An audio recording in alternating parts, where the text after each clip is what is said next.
ദക്ഷിണേന്ത്യയിൽ നിന്ന് ഒന്നും കിട്ടാത്ത പരിഭവം ബി.ജെ.പിക്ക് ഉണ്ടെന്ന് മുസ്ലിം ലീഗ് ജനറൽ സെക്രട്ടറി പി.കെ. കുഞ്ഞാലിക്കുട്ടി. രാഹുൽ ഗാന്ധിയുടെ വരവ് ഓളം ഉണ്ടാക്കുമെന്നും രാഹുലിന്റെ ഫൈറ്റ് ജനം കാണുന്നുണ്ടെന്നും പി.കെ. കുഞ്ഞാലിക്കുട്ടി മലപ്പുറത്ത് പറഞ്ഞു. ദക്ഷിണേന്ത്യയിൽ നിന്ന് ഒന്നും കിട്ടാത്ത ഒരു പരിഭവം അവർക്കുണ്ട്. അപ്പോൾ കേരളത്തിലും തമിഴ്നാട്ടിലും, കേരളത്തിൽ മാത്രമല്ല, അതുപോലെ സ്റ്റേറ്റുകളിലൊക്കെ നിരന്തരം പോയി നോക്കുകയാണ്. ഇനി പോവാത്തോണ്ടുള്ള കേടുണ്ടാവണ്ട എന്ന് വിചാരിച്ചു. ഏതായാലും കിട്ടൂല, ഇനി പോവാത്തോണ്ട് കേട് വേണ്ട. ബി.ജെ.പിക്ക് എതിരായ ഒരു വികാരം സംസ്ഥാനങ്ങളിൽ അതിവേഗം രൂപപ്പെട്ടുകൊണ്ടിരിക്കുന്നു എന്ന് പറയുന്നുണ്ട്.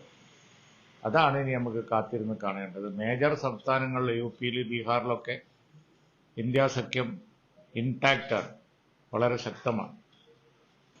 രാഹുൽ ഗാന്ധിയുടെ ഓളം ആരംഭിച്ചു കഴിഞ്ഞു. കഴിഞ്ഞ പ്രാവശ്യത്തെ അതേപോലെ തന്നെ ഉണ്ട്. രാഹുൽ ഗാന്ധി ഏകനായി യാത്ര നടത്തി ഫൈറ്റ് ചെയ്യുന്നത് ജനങ്ങൾ കാണുന്നില്ലേ?